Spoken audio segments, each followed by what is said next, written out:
আপনারা তো টাকার জন্যই ছোটেন না? নমস্কার আমার সকল ভাই বোন, দাদা দিদি, ঠাম্মা, দাদু, আঙ্কেল, আন্টি সবাইকে। আজকে আমি আপনাদের সাথে চলে এসেছি আপনাদের টাইম ওয়েস্ট করতে। মানে জোক মারলাম, একটুখানি তো হাসা উচিত। আজকে আমি আপনাদের সাথে একটা জরুরি বিষয় নিয়ে আলোচনা করতে এসেছি। বিষয়ের মূল জিনিস হলো, না আপনারা ভুল ভাববেন না যে আগের মতো আমি ওই প্রেম, ভালোবাসা, বন্ধু বান্ধব এসব নিয়ে বলবো না। কিছু জিনিস মানে বুঝতে এসেছি, আপনারাও ওপিনিয়ন দেবেন কমেন্টে। জিনিসটা হলো সেই জিনিস যেটা আমাদের ভারতে খুবই প্রচলিত, সবাই ওর পিছনে দৌড়ে বলতে পারেন, মানে জায়গায় জায়গায় শুধু সেটাই খোঁজে। ব্যাপার আলাদা, মানে বলতে পারে না সবাইকে, সবাই বলে যে আমি এটার জন্য থাকি না বা আমি এটার জন্য ছুটি না, কিন্তু সেটার জন্যই ছুটে ফাটবকে। হ্যাঁ, তা আমি যেটা বলছিলাম, আমাদের আজকের মূল বক্তব্য হলো টাকা। হ্যাঁ, এখানে যেটা উঠেছে সেটাই, টাকা, মানি। এবার আপনারা ভাবতে পারেন যে কী হলো, শুধু আমাদের ভারতেই কেন বললো, অন্য দেশে কি করে না? অন্য দেশে করে, কিন্তু সেটা ডলার, রুবলস, তারপরে সেন্ট, এইসব। কিন্তু আমাদের দেশে টাকা ইনকাম করা নিয়ে অনেকে ভাবে, এটা না যে ইনকামের পথ কতটা সোজা। সবাই শুধু কঠিন দিকটাই দেখে। হ্যাঁ, আমি পলিটিশিয়ানদের দিকটা বলছি না, কিন্তু সবাই দেখে অনেক কষ্ট হয় টাকা কামাতে গিয়ে। আমার এখনো মনে হচ্ছে, আমার বাবা একদিন বলেছিল সে নাকি 4 মাইল জঙ্গলের রাস্তা দিয়ে হেঁটে তারপরে একটা নদী পার করে তারপরে সেই স্কুলে পৌঁছতো। কেন? তার কাছে টাকা ছিল না গাড়ি ভাড়া?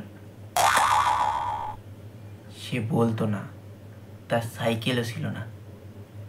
আর আজকে আমার সাইকেল আছে না, খারাপ রেজাল্ট একটু নিয়ে করলে শুধু এই ভাষণগুলো শুনতে হয়। কেন? কারণ আমার হাতের কাছে টাকা আছে। আগে 1 টাকা জিনিস আর এখনকার 100 টাকার জিনিস সমান। আগে ফুচকা কয় টাকা দিয়ে খেতাম? 10 টাকায় 14টা। হ্যাঁ, 14টা। আমি যখন আমি যখন 6-এ পড়ি তখন 10 টাকায় আমি 14টা ফুচকা খেতাম। আর এখন 10 টাকায় 1, 2, 3, হাফেরও কম, 10 টাকায় 6টা। জানি শুনলে একটুখানি খারাপ লাগে, তাও এইরকমই। এটাই মানে 6টা ফুচকা দেবে তো, 6 নাম্বার ফুচকাটা আগে করতেন।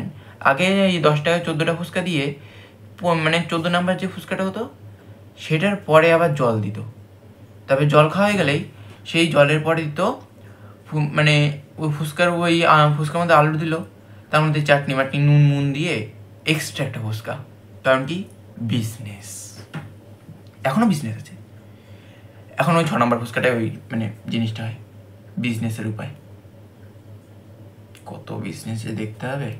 বিজনেস বলতে কিন্তু আমি কিন্তু ব্যবসায়ীদের খারাপ বলছি না, সবাই টাকার জন্যই ছোটে, আমিও টাকার জন্যই ছুটবো। স্টুডেন্ট আছি তো এখনো, ছুটবো। আপনারাও তো টাকার জন্যই ছোটেন না? আরে বাপ রে, ये तो धोती खोल रहा है। আজকাল আমার বাবার কথা শুনে জানা রাগ হয়, তার থেকে রাগ হয় আমার পাশের বাড়ির দাদুর কথা শুনে। পাশের বাড়ি, সে থাকে টিনের বাড়িতে, বাড়ির পাশে ওই হয় না ওই বেড়ার ইয়ে, আর উপরে টিন থাকে। সে একদিন আমাকে বলছে, আমাদের বাংলাদেশে যা জমি আছে, যদি আমি এখানে থাকতাম, আমি এখানে আনতে পারতাম সেই জমিটার টাকাটা যদি আমাদের কাছে হতো, তাহলে মুকেশ আম্বানিরও দিয়ে দিত টাকা ধার। কেন এখানে নেই? কেন? বাংলাদেশে এমন কি আছে যে তোমাদের সব টাকা বাংলাদেশেই রয়েছে? ওখানে দান করে দিয়েছিলে কেন? হ্যাঁ, আমি মানে এটা বুঝি যে ওই যখন বঙ্গভঙ্গ হলো, তারপরে অনেক কিছু হলো, তখন এই বাংলাদেশের থেকে কিছু লোক এখানে পাঠিয়ে দেওয়া হয়েছে, ওখানে পাঠিয়ে দেওয়া হয়েছিল। কিন্তু কাউকে কি জোর করে পাঠিয়ে দেওয়া হয়েছিল? সবাই তো নিজেই গিয়েছিল। কিন্তু কেন? তুমি এখানে এসেছিলে, তোমার যদি ওখানে অত টাকা থাকতো। हालात में बेहतर यही है कि वक्त रहते इंसान सतर्क होकर अपने जज्बात को काबू में रखकर अपने कदम पीछे हटा ले और अपनी जिंदगी को एक नई दिशा की तरफ मोड़ने की कोशिश करें। মাঝে মাঝে আমি বলি যে দাদু, যদি এতই জায়গা সম্পত্তি থাকে, এতই কিছু থাকে, ওখানে তো কেউ আছে তোমার, তাহলে ওখানে যাও, এখানে টিনের বাড়িতে থাকার কি দরকার? তাও বেশি কথা বলতে হবে না। আর তার থেকে বড় দাদুর ছেলে, ওই দাদুর ছেলে, মানে ও জানে ও একটা কোটিপতির ছেলে, যে এখন কোটি টাকা দেখিনি। আপনাদের টেনে দেখবেন, আর যখন উচ্চ মাধ্যমিক দেওয়া হবে তারপরে যদি কম্বাইন্ড নিয়ে পড়েন তাহলে দেখবেন ওখানে থাকে সরল সুদ, চক্রবৃদ্ধি সুদ, এইসব সুদ। ওখানে অঙ্ক কীরকম, মানে অঙ্কের কথা বলছি, অঙ্ক কীরকম, এই রাম জাম শাম, মানে এই দিন 10,000 টাকা ব্যাংকে জমা দিল, ওই দিন 12,000 টাকা ব্যাংকের থেকে তুললো, এই দিনে 3 লাখ টাকা ব্যাংকে জমা দিল, ওই দিন সে 3.5 লাখ টাকা ব্যাংকের থেকে তুললো। আমার বন্ধুও ঠিক সেটা নিয়েই বসে আছে। বন্ধু বলতে দাদুর ছেলে। আপনার কি হচ্ছেন? দাদুর ছেলে কাকা হবে? দাদুর ছেলে কাকাই, কিন্তু সেও আমার বন্ধুর মতোই। কি একটা যেন বলেছিল, বন্ধুত্বের কোনো সীমা হয় না, বয়সেরও না। তাদের বাড়ি এটা নিয়ে বসে রয়েছে যে তাদের ব্যাংকে মনে হয় 6-7 হাজার টাকা রয়েছে, তারা প্রায় 30-40 বছর পরে তুলবে, সেটা প্রায় 4-5 লাখ টাকা হয়ে যাবে। 30-40 বছর পরে তুলবেটাকে দাদু তুলবে, কারণ দাদু যদি যা দেখছি 30-40 বছর পরে তো উপরে টিকিট কেটে যাচ্ছে, দাদুর ছেলেরও প্রায় দাদু হয়ে যাবে তখন, টাকাটা তুলবে এটাকে। ऐसे हालात में बेहतर यही है कि वक्त रहते इंसान सतर्क होकर अपने जज्बात को काबू में रखकर अपने कदम पीछे हटा ले और अपनी जिंदगी को एक नई दिशा की तरफ मोड़ने की कोशिश करे। কে তুলবে? ওকে, বাই দ্য ওয়ে, যেটা বলছিলাম, টাকা তুলবে কে? আবার সেই টপিকে ফিরে আসলাম, সরি। হ্যাঁ, তা দাদুর যেটা নিয়ে সব থেকে বড় মানে মনে বল রয়েছে, তার বাংলাদেশে জমি রয়েছে। কেন জানেন? জমিটা তো সে নিজের টাকায় কিনে নি। দাদুর বাবার 18টা ছেলে মেয়ে, 18টা ছেলে মেয়ে। আর দাদুর বাবা জমিটা কিনেছিল মাত্র 100 টাকা দিয়ে। 100 টাকা দিয়ে জমিটা কিনে সেই জমির দাম এখন 30 লাখ টাকা। আর সেই 30 লাখ টাকা দাদু ভাবছে যে একা নেবে, জোচ্চোর দাদু। বাই দ্য ওয়ে, এইসব ফানি জোক মারছি, এইসব কিন্তু কেউ মানে মাইন্ডে নেবেন না, নিলেও বাকি লাইক তো করেন না। মনে আছে ফার্স্টেই আমি বলেছিলাম যে টাকা থাকলে বন্ধুরা থাকে, টাকা থাকলে সবাই থাকে। তো আমার বন্ধু, ও মানে আগের কথাতে একটু ফিরে যাচ্ছি, আমার বন্ধু ও রিলেশনশিপে গিয়েছিল। এবার আমার কাছে একদিন বলছে, বন্ধু এই মেয়েটা যে ভালো কি না তা আমি কী করে জানবো? আমি বললাম যে তুই ওকে কী কী গিফট করেছিস এতদিন? বললো আমি ওকে ঘড়ি গিফট করেছি, আমি ওকে ব্যাগ গিফট করেছি, হ্যান্ডব্যাগ গিফট করেছি, আমি ওকে ব্রেসলেট গিফট করেছি, আমি ওকে সানগ্লাস গিফট করেছি, আমি ওকে শাড়ি গিফট করেছি, আমি ওকে এই গিফট করেছি, ওই গিফট করেছি, এত কিছু গিফট করেছি মাত্র 3 মাসের মধ্যে। আমি বললাম তুই এ ভালো নাকি খারাপ তুই এটা জানতে চাস? তুই এতদিন যা যা গিফট করেছিস পুরো 2 মাসের জন্য পুরো বন্ধ করে দে, গিফট দেওয়া, তবে কোনো টাকা খরচ করা ওর উপরে বন্ধ করে দে। তা বন্ধু বললো যে ঠিক আছে, দেখা যাবে যে কী হয়। বন্ধু ঠিক জানুয়ারি মাসের 3 তারিখে ওই কাজটা শুরু করেছে, মানে ওই গিফট না দেওয়া, আর ঠিক মার্চ মাসের 3 তারিখ শেষ করেছে। আর আজকে মার্চ মাসের 10 তারিখ। আমি হয়তো একটু পরে ভিডিওটা ছাড়বো, তাই জন্য তাও ডেটটা ঠিকই বললাম। মাস শেষ হওয়ার আগেই বন্ধুর কেটে গেছে। তা আমি এটা নিয়ে কাউকে খারাপ বলছি না, কারণ আপনার কাছে যে আছে সে তো আপনি বেটার বলেই আছে, তার আগের থেকে আপনি বেটার, তাই জন্যই তো সে আপনার কাছে আছে। যদি আপনি সেটা তাকে প্রোভাইড না করতে পারেন যেটা সে চায়, সেটা ভালোবাসাই হোক, টাকাই হোক, গিফটস হোক, যাই হোক, সেটা যদি আপনি প্রোভাইড না করতে পারেন, তাহলে আপনার কাছে সে কেন থাকবে? তার কি কোনো ইচ্ছে নেই? তার কি একটা ভালো লাগা নেই? ব্যাপারটা এই গোল্ড ডিগারের মতো হয়ে গেল না? প্রথমত গেল বন্ধুদের দিক, এবার আসি বাড়ির লোকের দিকেও আসি। আপনারা দেখবেন আপনাদের পরিবারে এমন অনেকে রয়েছে, যদি আপনার কাছে টাকা থাকে তাহলে শুধু আপনার সাথে রয়েছে, মানে তাদের জন্য তখন আপনি সব। আপনি তাদের বাড়িতে গিয়েছেন, এই এর একটু তাড়াতাড়ি করে জল দিয়ে, এর এক প্লেট মিষ্টি দিয়ে, এর রান্না যা হয়েছে এর আগে খেতে দিয়ে দে। আর আপনি কোনো চাকরি করেন না, আপনি তেমন কোনো টাকা ইনকাম করেন না, তাহলে আর কি। এই এসে একটু বসতে দে, দিল। এই ওরা আগে খেয়ে নিক, ওরা মানে বড় সড়ো মাছ তো, ওরা আগে খেয়ে নিক, তারপরে তুই খাবি, হলো। তারপরে এই ওরা এই ঘাটে শোবে, এই ঘাটে শুস না, তুই ওই পাশে গিয়ে শো, নাহলে নিচে মাদুর পেতে দিচ্ছি, মাদুর উপরে গিয়ে শো, হলো। তারপরে কোথাও ঘুরতে যাবে পারে, এই বড় গাড়িতে এদের নেবে না, তুই ওই গ্যাসের গাড়িতে যা, নাহলে গ্যাসের গাড়ি তোদের বমি পায়। এই জানলা পাশের সিটটা এদের দে, এদের ছাড়া হবে না। কেন? শুধু আপনি চাকরি করেন না বলে? ঠিকই ভেবেছেন, আপনি চাকরি করেন না বলেই আপনার ইচ্ছের কোনো দাম নেই তাদের কাছে। তারা আপনার ইচ্ছেটা শুনতেই চাইবে না, কারণ জানে তাদের যেটা লাগবে সেটা প্রোভাইড করার লোক অন্যদিকে আছে। আপনারা কী ভাবছেন আপনাদের বাবা মারা এরকম না?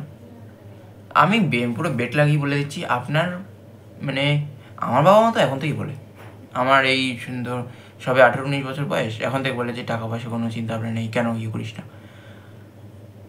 আপনাদের বেশি না 23 বছর পূরণ হবে, কোনো চাকরি বাকরি পাবেন না, তারা এই কথাটা বলার জন্য বসে রয়েছে যে তুই কোনো চাকরি বাকরি করিস না, আমরা তোরা দায়িত্ব নিতে পারবো না, যা পারিস নিজে করে খা, বেরিয়ে যা আমার বাড়ির থেকে। হ্যাঁ, এইটাও বলবে বেরিয়ে যা আমার বাড়ির থেকে, আপনার বাবাই বলবে। চাকরিতে পেতে হবে, নাহলে আবার রাস্তায় গিয়ে শুতে হবে। আমি আমার কথাই বলছি, আপনাদের না। এবার পেয়ে যাবো, পড়াশোনায় তো সারা জীবনে করিনি, তাই বলে কি করবো না নাকি? এই 18-19 বছর তো এখনো বিয়ে করিনি, তাই বলে কি ভবিষ্যতে করবো না নাকি? হয়ে যাবে। এটা ভাবছিলেন যে পড়াশুনো করেনি, করবো না? কবে করবেন? 19 বছরও পড়াশুনো করেননি, কবে করবেন? হ্যাঁ, আজকে সবাই বলে দেখি যে চাকরি নেই, তাহলে প্রতি বছর চাকরিগুলো পায় কারা? প্রতি বছর পরীক্ষা তো হয়, প্রতি বছর সেই পরীক্ষা থেকে চাকরিও পায়, চাকরিগুলো পায় কারা? তার জায়গায় এটা বলুন, ক্যান্ডিডেট বেশি হয়ে গেছে। হ্যাঁ, ক্যান্ডিডেট বেশি হয়ে গেছে, আর তারপরে চ্যালেঞ্জ বেশি হয়ে গেছে, সব কিছু বেশি হয়ে গেছে, কিন্তু চাকরি লোকে পাচ্ছে, আপনাদের নজরে লোকেরা নেই, কারণ তারাও আপনার মতো চিটিং পাচ্ছে। সরি, রেগে গেলাম,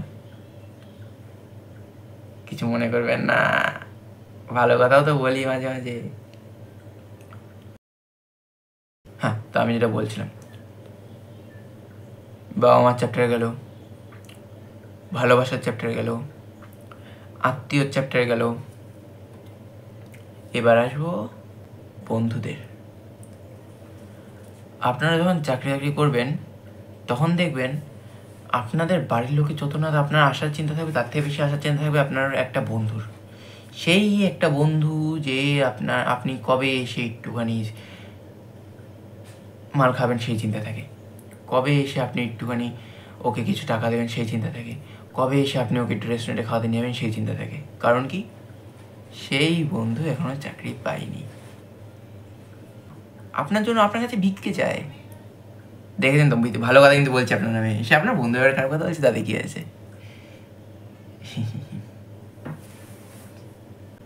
আচ্ছা, আমি যেটা বলছিলাম যে চ্যালেঞ্জ বেশি, তারপরে মানে ক্যান্ডিডেট বেশি, একটুখানি দেখা যাক তো কোন দিকে ক্যান্ডিডেটরা বেশি যায়। ফার্স্টেই যে গ্রুপ লোকে মাধ্যমিকটা পাস করে, তারপরে যারা এমনি একটুখানি বেশি গরিব লোক তারা ওই কাজ বাজে ঢুকে যায়, তবে যারা একটুখানি ওই গরিব লোকের মধ্যে বুদ্ধিমান আছে তারা মানে বিয়ে বাড়িতে ক্যাটারিং বলুন, তারপরে ক্যামেরাম্যানের কাজ বলুন, যাই হোক করে তারা নিজেদের পড়াশোনাটা উচ্চ মাধ্যমিক পর্যন্ত চালিয়ে নিয়ে যায়।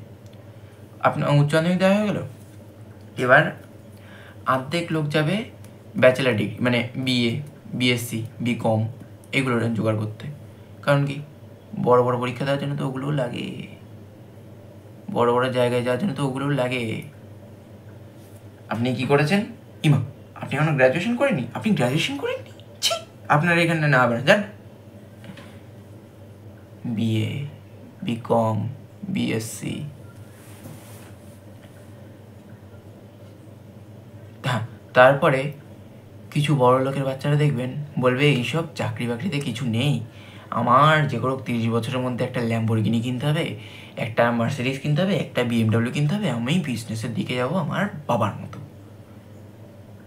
না, সবার বাবা তো বিজনেস করে না, যাদের বাবার একটু ভালো সরকারি চাকরি করে, আর যারা হয় সত্যিকারের হার্ড ওয়ার্কিং ছেলেবেলে,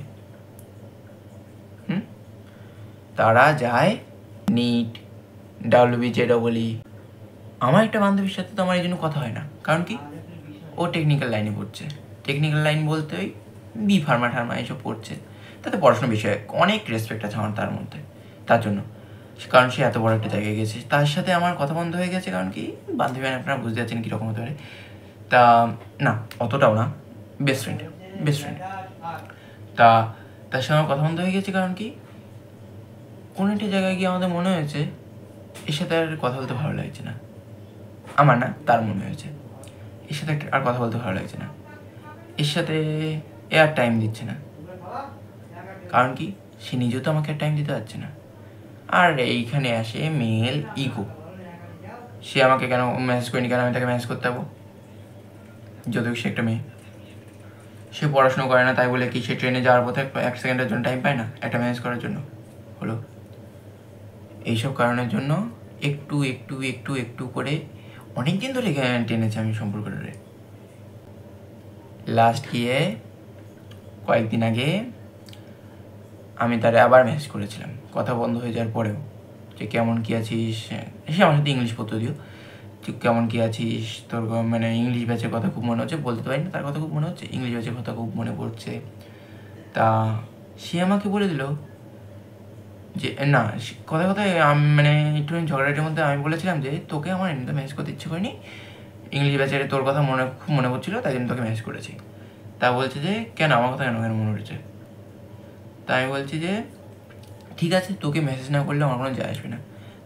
তা সে বলছে যে ঠিক আছে, এইটা মনে করেই থাক, আর যেন আমাকে জীবনে মেসেজ করিস না। হ্যাঁ, এবার যেটা বলেছিলাম, মেলিগো, আজ পর্যন্ত মেসেজ করিনি। মেস করি, কিন্তু এই জিনিসটা, চলো, ভিডিওটা যদি তার কাছে চলে যায় তাহলে হয়তো আবার কিছু হতে পারে, আবার কথাবার্তা হতে পারে, কিন্তু থাকে, ওইসব কথা বললাম। হ্যাঁ, যেটা বলছিলাম টাকা, তা সে টাকা না, সরি, যেদিকে যায় তা কিছু লোক এইসব টেকনিক্যাল লাইনে যায়, কিছু লোক মেডিকেল লাইনে যায়, কিছু লোক এরকম বিয়ে করে তারপরে একটা ভালো চাকরি পায়। আমি হলাম সেই দিকেই লোক যারা চাকরি পায়। তো সবাই কি এমনি এমনি করে যেসবগুলো করার জন্য? সবাই তো টাকা উপার্জনের জন্যই করে, একটা টাইমে টাকা উপার্জন করবে। যারা এই টেকনিক্যাল লাইনে যায়, যারা এই বিভিন্ন বড় সড়ো কলেজে করে, তাদের বাবা মারা কেন করছে?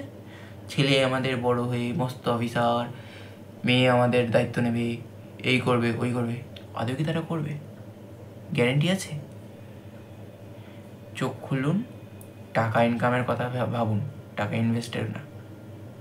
হ্যাঁ, টাকা ইনভেস্ট করুন, কিন্তু যেটা থেকে টাকা ব্যাক পাবেন, কোনো মানে ফিক্সড ডিপোজিট, সেটা করুন। এমনি তেমনি করে লাভ নেই। আর করুন যদি ছেলে মেয়েকে ভালো করে মানুষ করতে পারেন, তাহলেই করুন। আজকের জন্য এটুকুই, বেশি বলে ফেললাম, সরি।